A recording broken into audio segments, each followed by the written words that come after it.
Kirsten, du må ikke bekymre dig om noget. Og det har vi gjort. Vi tager ansvar. Nivea lancerer den første bodylotion med rosebad. Brug din sædvanlige badesæbe og skyld af. Påfør Nivea indsjøver direkte på fugtig hud, som en balsam, skyld af, og din hud føles helt fantastisk blød, og du er klar til at tage tøj på. Ny Nivea indsjøver findes på hylden med bodylotion. TV2 og Kræftens Bekæmpelse står sammen om at knække cancer. Så hvis du vil være med i Danmarks største indsats mod kræft, så rod din postkasse op, find lotteriet her og skriv med. Måske bliver det dig, der vinder en halv eller en helt million kroner. Og hvis det gør, så ringer vi til dig næste fredag. Ud i postkassen, find lotteriet og spil med. Da jeg havde besluttet mig for at få høreapparater, troede jeg, at jeg enten skulle vente lang tid på at få dem udleveret, eller betale for dem hos et privat hørecenter. Men jeg blev klogere. Hos Autonova fik jeg de nyeste høreapparater fra en af Danmarks førende producenter for 0 kroner. Uden venteliste. Autonova huset til at købe Autonova den 24. oktober. Ring 70 30 55 og gå til.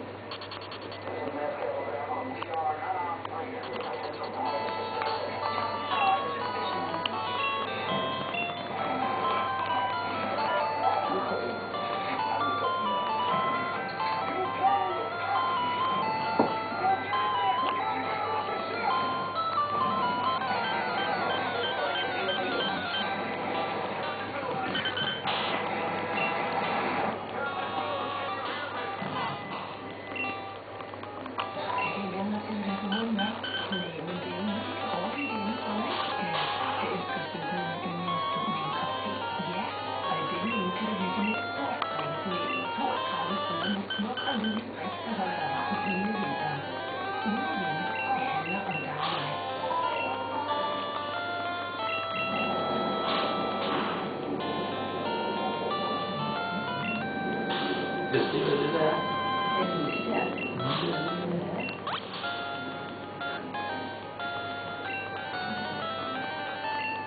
Den arktiske ring. Og det er en svær. Det ser rigtig sødt ud, men jeg vil nøde Nej, det vil jeg heller ikke. Kan den gøre noget, hun kommer så tæt på den? slå med sin kæmpe larm.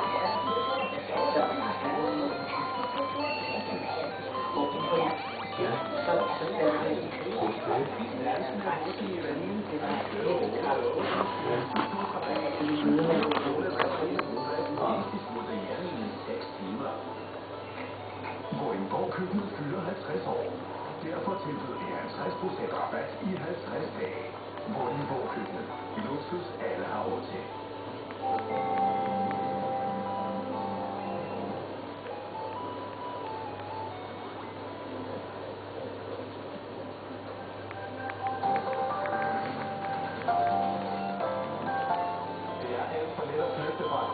Der behandler nogle af Danmarks farligste udviklingshæmmede.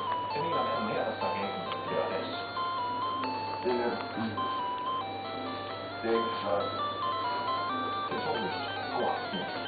På under en uge er 2 indsatte flygtet fra Kofoedsminde i Rødbyhavn. Det skaber utryghed i lokalområdet, ligesom flugtforsøgene vækker kritik hos tillidsrepræsentanten på den sektorielle institution. I dag står 22-årige Miki Jensen så frem og fortæller om, hvor nemt det er at flygte fra Kofoedsminde, og han ved, hvad han taler om. Det var nemlig ham, der stak af i weekenden. Vi holder på en parkeringsplads i nærheden af Kofoedsminde i Rødbyhavn. Her gør vi klar til noget usædvanligt interview. Det her er Miki Jensen. Han er dømt for væbnet røveri og vold, og han er vurderet til at være en af de farligste indsatte på Kofoedsminde.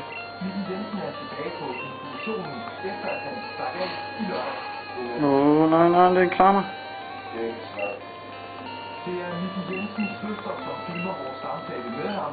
Miki Jensen har en behandlingsdom, fordi han ifølge systemet ikke er egnet til almindelig straf.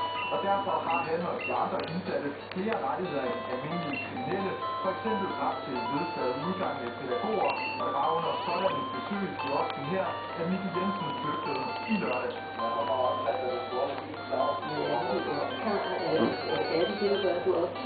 Ja, det er det. Pokémon.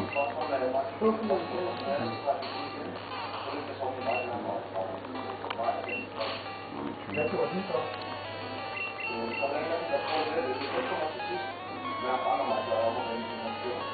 Kun 5 dage forinden stak en anden indsat af fra Kofoedsminde. Det var voldtægtsdømte Bo Jensen, som flygtede ud gennem et vindue. Også Bo Jensen blev anholdt lørdag aften.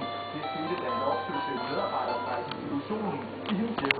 Kan du forstå, at der er folk, der bliver utrygge, når de melde som dig, så skal af fra Kofoedsminde? Det kan jeg godt forstå, at det er utrygge. Men uden fordi jeg løber direkte ud for at snakke, der er sådan en lås. Jeg løber væk for at få min føde for at tage ud. Fordi jeg er ude for at prøve. Jeg går ikke direkte for at lave det. Men du har jo begået kriminalitet før, så kan du godt forstå det? Jo, jeg ved det godt, jeg kan godt forstå det.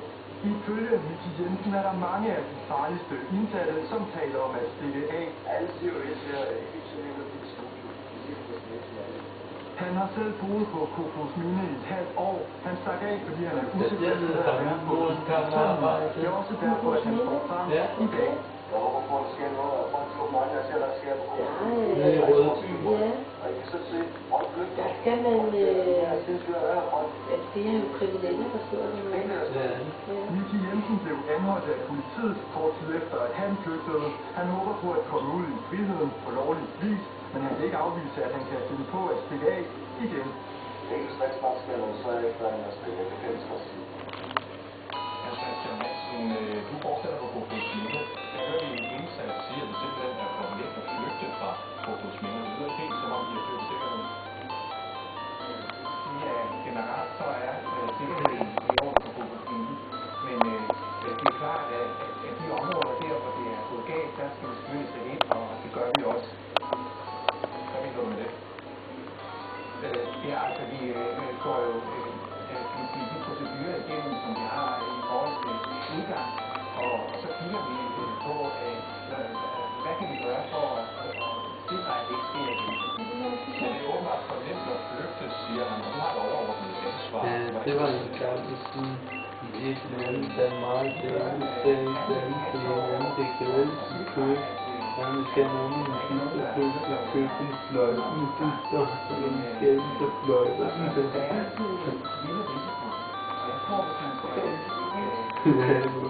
Sådan kan man måske få en vej af banen og bare en drøm. Med regionen skal kigge på, hvordan vi gør det endnu bedre. Det er jo sådan, at beboerne på Kofoedsminde, beboerne på Kofoedsminde er omfattet af lov til social service. Det er den lov, der gælder på det her område. Og den kigger meget på beboernes retssikkerhed, men den kigger ikke så meget på, hvordan borgerne ude i samfundet, hvilke udfældelser de kan løse i forhold til de her beboere. Og jeg tror, man kan godt forestille sig, at man kunne justere på lov om social service, sådan at man på den måde, på en eller anden måde, fik mere restriktive muligheder i forhold til beboerne. Og vi får lejlighed til at snakke bagefter, og vi vender tilbage til dig om lidt.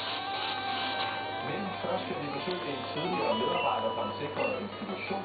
Han frygter, at de mange flugtforsøg let vil koste menneskeliv. Paul Nielsen i sit hjemmemøder altid.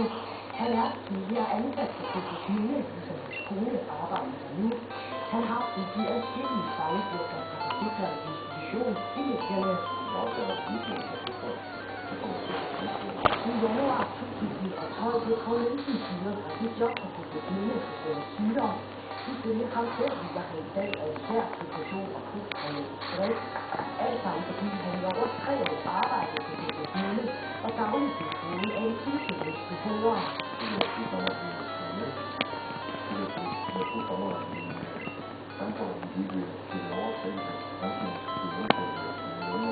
Han var ansat som omsorgsmedhjælper og var dagligt beboere på vedtaget udgange. Og det er netop det, der er det store problem, ifølge Paul Nielsen, at beboerne har ret til 3 timers udgang om dagen. Det er nemlig alt for risikabelt, at kun en enkelt medarbejder er med på vedtaget udgang med indsatte, som er dødt for alvorligt. Det er dejligt stof, som jeg vil gerne have.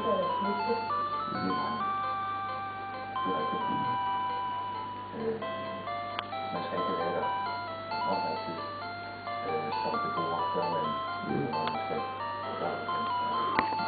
Og ifølge Karolinsen er omfanget stort. Det er nemlig kun de farligste beboere, som er i den røde kategori, der er muligt til tiden, når de ligger af på institutionen. Beboere, hvor en gul kategori er ikke også det, at de kan være farlige.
forbedre den faglige indsats, at det også kan være med til at forbedre sikkerheden.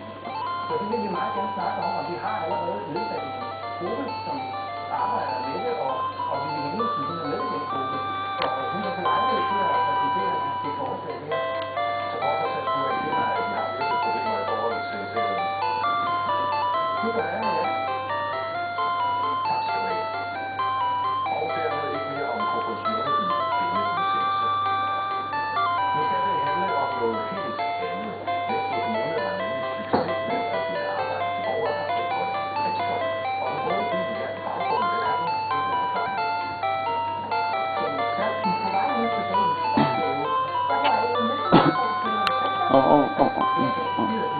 Tal til Emilie til Saffron City, så kan Emilie købes for 700 på GE.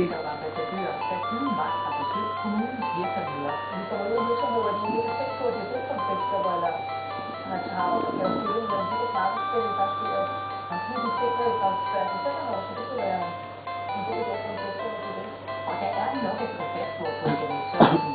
I januar trådte en reform for fleksjob og førtidspension i kraft.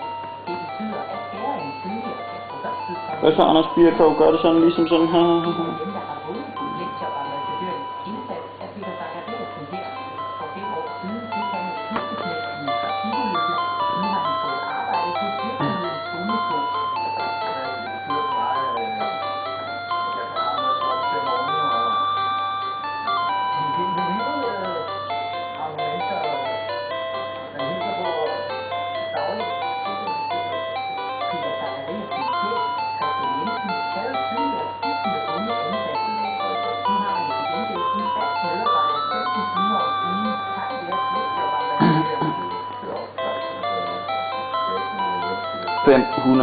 Dalmatiner hopper ind hos Niklas Grønlund.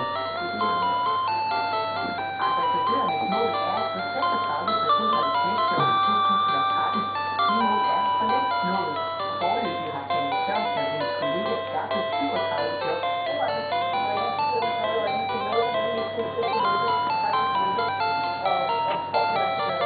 I Holbæk. er Lille Mini i Holbæk.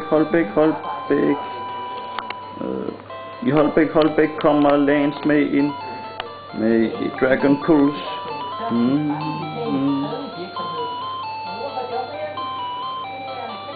Og hun fortsætter vagten på flere fleksjob.